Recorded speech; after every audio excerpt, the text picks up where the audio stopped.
গত কয়েকদিন ধরে দেশের বেশিরভাগ স্থানে থেমে থেমে চলছে বৃষ্টি।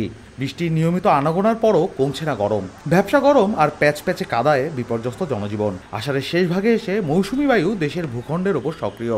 বঙ্গোপসাগরেও মাঝারি থেকে প্রবল মৌসুমি বায়ু। এমন পরিস্থিতিতে বৃষ্টি ও গরম নিয়ে ফের দুঃসংবাদ দিল আবহাওয়া অধিদপ্তর। আবহাওয়া অধিদপ্তরের পূর্বাভাস বলছে সারা দেশে বৃষ্টির প্রবণতা বাড়তে পারে। সপ্তাহ জুড়েই থাকবে বৃষ্টির প্রবণতা। এর পাশাপাশি বাড়বে গরমও। সপ্তাহের প্রথম দিন শনিবার আবহাওয়া অধিদপ্তরের বিজ্ঞপ্তিতে জানানো হয়, দেশের সব বিভাগেই শনিবার সকাল ৯টা থেকে পরবর্তী ৭২ ঘন্টা অস্থায়ীভাবে দমকা হাওয়া সহ হালকা থেকে মাঝারি ধরনের বৃষ্টি বা বজ্রসহ বৃষ্টি হতে পারে। সেই সঙ্গে রংপুর, ময়মনসিংহ ও সিলেট বিভাগের কোথাও কোথাও মাঝারি ধরনের ভারী থেকে ভারী বর্ষণ হতে পারে। আর এর পরের ৫ দিনের আবহাওয়া পূর্বাভাসে বলা হয়েছে সে সময়েও সারা দেশে বৃষ্টি বা বজ্রসহ বৃষ্টির প্রবণতা থাকবে।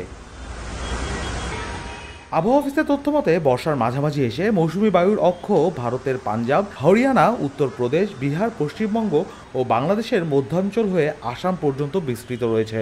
এর একটি বাড়তি অংশ বিস্তৃত রয়েছে উত্তর বঙ্গোপসাগর পর্যন্তও। মৌসুমি বায়ু বাংলাদেশের ওপর সক্রিয় ও উত্তর বঙ্গোপসাগরে মাঝারি থেকে প্রবল অবস্থায় রয়েছে বলেও শনিবারের বিজ্ঞপ্তিতে জানায় আবহাওয়া অফিস। রুমা দুর্যোগ, খবর সংযোগ।